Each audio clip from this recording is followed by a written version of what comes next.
Hey guys, welcome to my room. This is Glitz and Glitter's room. So today a viewer asked me a couple times that she's new to resin and she was wondering if I could do a video on all the different resins and what they are used for. So I'm like, oh, well, that's a good idea. I guess that would be informative for you, those of you that are new or maybe don't know all of them that are out there. So what I'm going to do, and as I was preparing for the video, I realized there was so much more information that I didn't even realize. So this is a very good informative video for you, even if you are already in the resin world. So what I will do, I'm only going to speak on the ones that I use. I can't speak for any of the other brands. So I will tell you what I know.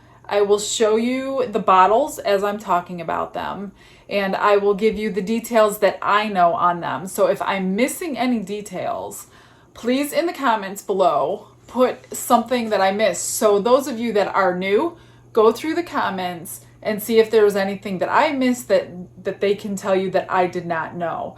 So let's get started, and I'm gonna grab some resins and we'll go through all of them. So the first one I'm going to start with is the one that everybody typically uses, and that's your casting resin. Now, I did have a resin that is kind of a backup. I now use Let's Resin brands because I really love them and they are very affordable. They give you all kinds of great freebies with them. So I'm going to start with the one that I used to use prior to Let's Resin brand, and this brand is called MTBJZ. JZJ. I don't know what that means. But this is a casting resin. This one came in a 2-gallon kit. And this one you can pour up between 1 and 3 centimeters. And that is kind of why I don't use it anymore, because a lot of my stuff is more than 1 to 3 centimeters. So now I'm using this one, which is the casting resin. And this one is the pump resin, even though I don't have the pumps on this one particular. So it comes with pump, but it's not even the pump that sold me on it, which is really great for people that have a hard time pouring, especially these heavy 1-gallon jugs. The pumps are already calibrated. I think it's 10 milliliters at a time, so you could just count your pumps on each one and you don't have to worry about getting eye level and trying to see how much is in there and marking your cups and all that. But I do mostly a lot more, and I usually pour mine. But I absolutely love this one because you can pour this one up to 1 inch deep. And I haven't come across others that you can pour to 1 inch deep. So that's why I love this casting resin. Now your normal casting resins, like either one of them, you're going to use for your coaster molds, your tray molds, trinket trays, basically turtles, basically any mold that you're buying off of Amazon or Temu. Now that does not include like your pyramid molds, or I think they call them lucky bag molds, which is tall, or your like crystal tower molds that you can get that are like that tall, that wide. You're not going to use these for those. These are for basically your average coaster mold, that depth, or let me see if I can find some other things. So you can use them for like your trinket tray bowls. Even though it looks deep, it's really thin inside of there. So that is what your casting resin's for. You can use it for jewelry. You don't have to use the UV, which we'll get into later. So you can use it for really small items to larger items. You just have to watch on the bottle how deep the thickness and how much you need to stay underneath that. So the second one I'm going to talk about is your deep pour resin. Now your deep pour is going to come in containers like this. Part A and Part B. Part B is much smaller. Deep pour is going to be a 2-to-1 resin by ratio. So 2 parts of A to 1 part of B. Now, the reason being, it's going to be a much thinner viscosity. It's going to be like water, and it's going to take a much longer time to cure, usually 3 days, depending on how deep and how much you use. It's going to allow all the bubbles to escape over that period of time. You're going to use the deep pour resins on anything over 1 inch. You can use them on river boards, river tables, I wrote some things down so I don't forget. Oh, your spheres, your pyramids, things like that, your tower molds, you can use them on that. The lucky bag ones, the ones that are like you hold the little goldfish, that little bag you would win at the fair, that's really deep and tall. So anything over 1 inch is what you're going to use your deep pour resin for. Now, the problem with that is you have to be patient, and it's hard to be patient. So it's going to take 3 days. When Don and I are doing our river pours, especially that big, huge bench that we did a while back, we used the deep pour, and it was hard to wait for it to cure. But because of the viscosity of it, it allows so much time to let all the air bubbles out, so it's crystal clear when you're finished. So and you can put that in your resin curing machine if you want to, but I've not had a lot of good luck. Sometimes it doesn't work out that well, and it has ruined a couple projects. When Don and I did our little aquariums on a competition, I didn't want to wait 3 days, and I stuck them in the curing machine and it cracked. So if you're going to use deep pour, I would just suggest being patient.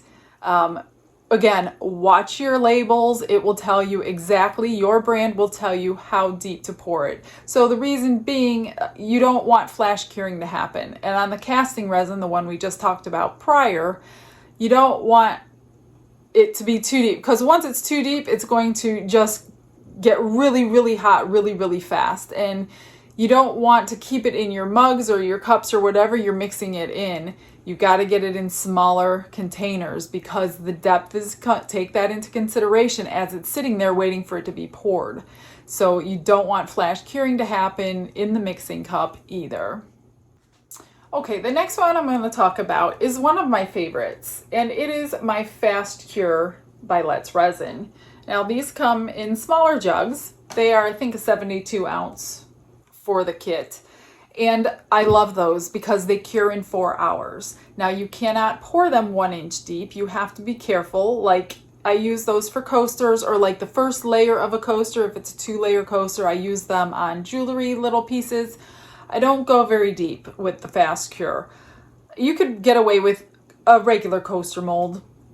I've never had a flash cure on anything I've used a Let's Resin brand on. I've even poured, I wanted a flash cure when I did my dad's beer mug. I wanted it to flash cure so I can get that foam effect, and it wouldn't flash cure. And I poured my casting resin 2.5 inches deep, hoping it was going to flash cure, and it didn't. So you have a little leeway. Well, I have had leeway. I've never had it flash cure on me. So be mindful of what you're pouring it in. But the Fast Cure is really like, the project is going to take several layers, and you want to get it done in 1 to 2 days. You don't want to wait a week to keep doing all these layers. So the Fast Cure is going to cure. You can even get it tacky in like 2 hours and then pour another coat if you don't want to wait till it's fully cured. So that's what I use the Fast Cure for, is when I am impatient, which happens a lot, which is why I go through so much Fast Cure resin. Now the newest one that I just got, the only thing different about this one is it's black. This is Let's Resin's Black Epoxy. Now it's just black. It's the casting resin. There's nothing different other than the color. So you're going to use this as you would use any casting resin, and be mindful of the depth. But you just don't need black pigment to make it black. It's completely and utterly pigmented for you. You mix it the same 3 minutes in the cup, 1-to-1 ratio, and you have black pigment. So I have not seen black pigment before on another brand yet. I could be wrong, but I'm partial to Let's Resin, so I don't really look for other brands out there. So that is the black one. And now I'm going to go grab one more. So the next one I have is the Tabletop Epoxy. And you're going to use Tabletop Epoxy for just that, for coating. You're going to coat tables with it. You can do your like river boards, your final top flood coat on them. Let's see, what did I write down? Like the cutting boards that you do. Let's see. Now, I did do my counters in this room. Obviously you can't see them under this, but if you want to see them, that video is linked in the description, just saying. But we use that for countertops. It is a very thin, it's like a coating layer. If you do tumblers and you don't buy a special tumbler epoxy, you can use the coating resin for that, or the tabletop epoxy. Now, most like restaurants will use this. If you've ever gone to those restaurants where they have like the epoxy finish, it's really shiny and there's like paper cards or like placemats underneath the epoxy. Bars will use that for theirs because it's super easy to sand down anytime they need to recoat it and do a finish. So you're going to use that for very, very thin layers. We used that resin in my video when my mom was with me, and we recoated one of her lanai tables with that. So it gels up very quickly. I was really happy with it because once we poured it, we had like 20 minutes. And then it was getting really sticky, which makes it cure much faster. And I was super happy. I was able to touch it dry less than 12 hours. So that's what your tabletop epoxy is for. Now I have two others that I brought with me that are not Let's Resin brands. But the reason that I have these ones, now this one is called Tabletop Epoxy. But if you read, this one is the commercial grade. But this one I think is... where does it say? Food grade. That's what this one is. Certified food grade. So I have this 2-gallon kit for when you are doing charcuterie boards, if you are doing cutting boards, anything that food's going to touch, bowls, things like that. So you're going to want a food grade epoxy for things that your food is touching. Now, if you add coloring to the epoxy, they say that stops it from being food safe. So make sure your final coat is just clear food grade resin and nothing else. So if I make a bowl, kind of like the one up in the corner, the blue one, when the bowl was finished, I coated the inside with clear food grade epoxy. So it went over my coloring and nothing would be touching the food. And the other one that I have here, that is made by Stone Coat Countertops. Now I use their brand to do my countertops in here because that's what they specialize in, is countertops, but that's not why I have this one. This one is because it is heat resistant.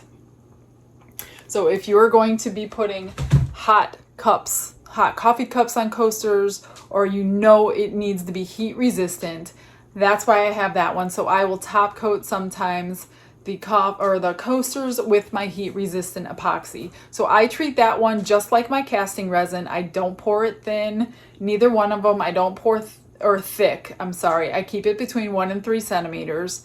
And I treat them just like I treated the very first one that I showed you. None of the other ones, like I said, can do 3 inches or 1 inch deep like the other casting resin. So all the other ones I'm sure are between 1 and 3 centimeters, but read your instructions so you know for sure which one you're using. Now for tumblers, I've been doing tumblers a long time, longer than I've been doing other things. And my tumblers, I use 2 different brands. I don't use the Let's Resin brand because I've already fallen in love with 2 other brands for my tumblers that have always worked beautifully. Now, like I said before, if you don't want to buy these brands, they are a bit more expensive. You can always use your tabletop epoxy because it's a coating resin. So this one is clear cast epoxy. And this one takes a normal amount of time to dry. Now, if I'm doing tumblers that late at night and I'm just going to let it spin all night, this is the one I use. But if I'm doing a tumbler starting in morning and I want it finished by evening, this is the one that I use because it is the fast set. This one is by Counterculture DIY. This one is a bit more expensive, but it sets. You can't mix up more than 2 to 3 tumblers at a time with it because in the cup it is already getting really, really sticky and really tacky. So I generally will mix, if I have 4 tumblers going at once, I will mix 2 up in one batch, get that on, and then just mix up another batch. That's how fast you have to work with it. I mean, you're talking, you can touch these in an hour or 2 and get another coat on. So that's why I love this fast set epoxy by Counterculture DIY. Now these come in 16-ounce bottles. There's 2 of them, and like I said, it is more expensive. But when you have no time and you want to get something done, that's when I use that one. But like I said, this one is great too. I think you can get this one at Joann Fabrics and Michael's and all the stores. You can get it on Amazon, it doesn't matter. But that one does take a normal amount of time to cure. And now it's time to talk about UV resin. This is the one that I use. I have also used a Stoyo. This one. Both of them are great. I like both of them. Now, UV resin, if you're new to resin, you have to have a light. This is the newest light. This is only the top piece. It does have a bottom piece, but you can get any UV light that you would like. Just make sure it's strong enough. And this one has 3 different timers on it, I think. Ooh, almost dropped it. 2 minutes, 3 minutes, and 5 minutes, and then you can turn it off. The thing with the UV resin is you got to keep it thin coats, and if you're going to color it with mica powders, pigment pastes, glitter, things like that, the darker the color, the more likely it will be not to cure properly. So be careful with your colors. You can even get your pre-mixed color UV resins by Lightwish. I did a video for them on Lightwish. Showing theirs. I've bought pre-mixed Temu colors with glitter incorporated, and those ranged in the blues, the greens, blacks, and whites, and those all did cure fine. So you can use this for your jewelry. I don't recommend using it on larger pieces just because of, you know, the cost of it. It's going to cost you more. Now the nice thing with UV resin is it's not going to cure until you tell it to. So you can manipulate it, change it, move it, whatever you want, as long as you want. And then when you turn the light on, then it will cure. Now, if I'm outside helping Don do like a riverboard, and we have a couple little holes that we have to fill in after he runs them through the planer, I bring this outside, and I tell you what, when the sun is out and you use this, you have to go into the shade to put it in because it will instantly cure in the sun. Well, I'm in Florida, the sun is hot. So be careful where you use it. Keep this away from your windows. My windows happen to be brand new and it doesn't allow UV light through them. So I'm kind of lucky that it doesn't matter if it's shining in my window and this is sitting there open or whatever. It's not going to cure. So, but be careful. Most people don't have windows like that. Be careful if you're working with it outside because it will cure instantaneously if you are in real UV light and not the fake UV light with these. But make sure you have the light, and like I said, I have beautiful pieces of jewelry that have come out. You layer it, you don't have to pour it very deep, but practice with it. I have filled them before. It does take a little bit longer because the UV has to penetrate to make those particles move and heat up. That way it will cure. So a lot of people like to use UV resin for jewelry pieces. For rings, I have some ring tutorials to show you on my channel. I also have pendant tutorials, and you can use like your gel nail polishes in them. I have done that, and they will still cure because the gel nail polish is a UV sensitive item as well. So that is the UV. I don't think I've missed much. Like I said, if I'm missing anything about any of these, please put them in the comments because I would love to know as well. I have 2 more to tell you about, and these are not used as often, but they are gaining popularity. So the first one is your polyurethane resin. It's a 2-part, 1-to-1, I think by volume. Most things that I have are by volume, except the last one I'm going to talk about. Now, the thing with polyurethane, you have to be quick. You have to be so fast. I think you have 2 minutes maximum to mix it up, get any color in there that you want. Now, when I colored mine, I poured my 1 part in a cup and my 2nd part in another cup. I put my coloring in 1 cup and got the color the way I wanted it before I mixed them together because you have literally 2 minutes to get it poured.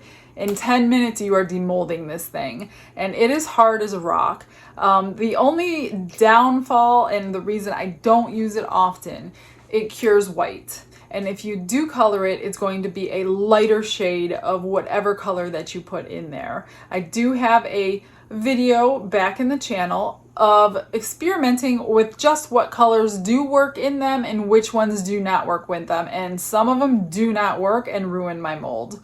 So I think I tried every kind of color I had in my room that day, and one of them definitely boiled it, ruined my mold, couldn't use it anymore. So be careful what you use to color that. Now these do need sealing. So once they are cured, you do need to seal the product with any kind of sealer that you want.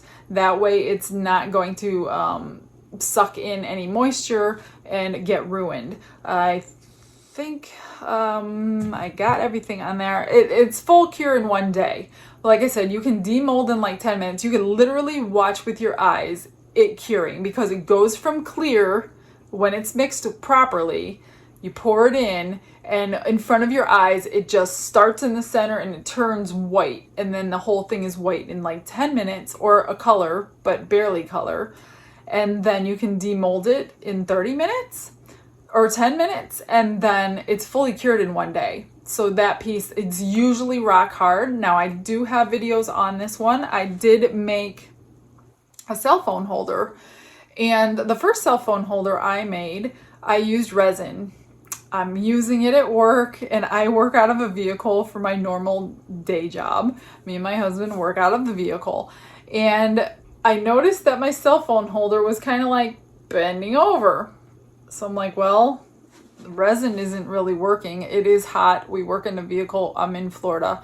So that didn't work. So I do have a video on how I used this polyurethane resin as my bottom layer, because it's rock solid and you can't bend that. And then I poured half into there in the back.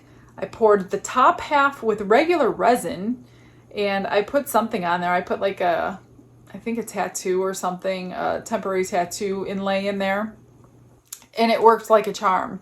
So you can get regular resin to stick to the polyurethane, but you have to pour the polyurethane first. You cannot get the polyurethane to stick to the resin. I think that's the order, and I think I'm speaking. If I'm wrong, correct me in the comments, but I'm sure that the polyurethane had to be cured first, the resin stuck to it, no problem after that. But the other way around, I don't think it works. I didn't try it, but I've heard that it didn't work. And I think that's it for the polyurethane. Now the last one I have is this one, and it comes in a box. And it's the resin casting powder. Now this comes in a bag. In the box, you're just going to get a bag. You might get a mixing cup. I don't remember, but this is all that I have left in my box. Now this one is a powder, and it's more like, what do you call it? I don't know. It's very thick. It's a 10-3 by weight. Yeah, 10-3. 10 parts powder, 3 parts water. But this is very forgiving. I just did one the other day, and I measured it exactly 10-3, and it wasn't enough water. I couldn't pour it, so I added more water until it was able to mix properly, and then pour it out. You can color this stuff.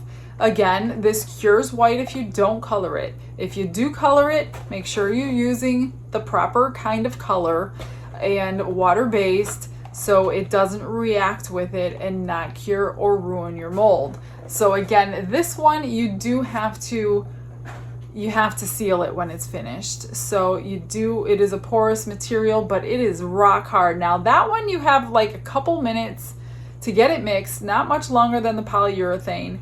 And this one you can demold in 30 minutes. I think it's full cure in 24 hours. Let me read and make sure. Full cure in, what did I write down? Full cure in 2 hours, not 24 hours. So it's a 30-minute demold, full cure in 2 hours. It's pretty easy to mix. And like I said, it's forgiving. It didn't matter that I had too much water in, it still worked. And it was rock hard. I just made on my channel, back a few videos ago, I just made a, what do you call it? earring holder, the one that everybody's having problems with when they pour it with resin. It's doing the same thing the cell phone holder does. So I had the bright idea, let's use casting powder because it's super rock hard. And I colored it with a water-based color in blue, and then I put UV resin on it. On the little details, I put UV resin and I cured the UV resin inside of the mold, the details in the mold, and it came out absolutely gorgeous. You can go watch that if you want to. So this one is a good option if you don't need specific colors. Now glitters in these, not so much, because it cures white, cures opaque. You really don't see glitters. I'm sure if you sprinkle them like on your mold first, you might get some glitters, but it's not really the glitter that you're going to want. They are odorless, and you can sand them and you can paint them just like normal. We can sand and paint resin, but this one is a little easier to sand. It comes off like a little powder, but then make sure you seal it. If you don't seal it, it can get ruined in the future. And it is eco-friendly and it is waterproof after you seal it. So it does have high resistance, high heat resistance naturally, so you don't have to put a heat resistance. And on that one, you can put resin on top of it as well as, like I said, on the polyurethane. So I think you do have to have additives, which I did not know this, but I did some research on it. You have to have additives to make it UV resistant. I did not know that. I don't know what additives they're talking about, but if you need it to be UV resistant, make sure you look into that a little bit more. So that's all that I have for you today. If I am missing anything, like I said, please message me, comment in the comments, let me know. If you have any ideas for videos, just like this one was a great idea for all beginners. I hope you learned something. I hope I didn't confuse you more than you were confused if you are a beginner. I hope I clarified a few things. Just keep the video so you can go back to it so you know which one you're using and which one you should not be using for a certain project. Because when my husband and I are doing a project, especially like the charcuterie boards with the river down the middle, and I want all these different layers, and then we want a flood coat or we don't want the flood coat, and we want this and we want that, I have to sit back because I have had to redo parts of these boards because I didn't take the time and think, okay, this is the step I'm doing now. I need this kind of resin. Now the resins will stick to each other. I don't have a problem with that. But on one cutting board, I wasn't thinking, and I just automatically, I'm always grabbing my pump resin, always, because it sits right here. Well, we did a flood coat on this particular board, and it didn't work because I forgot to use my tabletop resin. So it was not made to do a flood coat. And I was like, after I poured it, I realized what I did, and I had to wipe it off and get the right one on there. So if you could catch it quickly before you've already cured it, otherwise you will have to probably sand things down or redo them. But most things are fixable. So I hope you guys got something out of this. I hope I've informed you a little bit more than you were informed earlier today. And I hope all your creations cure beautifully. Thanks for watching, you guys. You have a blessed day, and I will see you on the next video. Bye.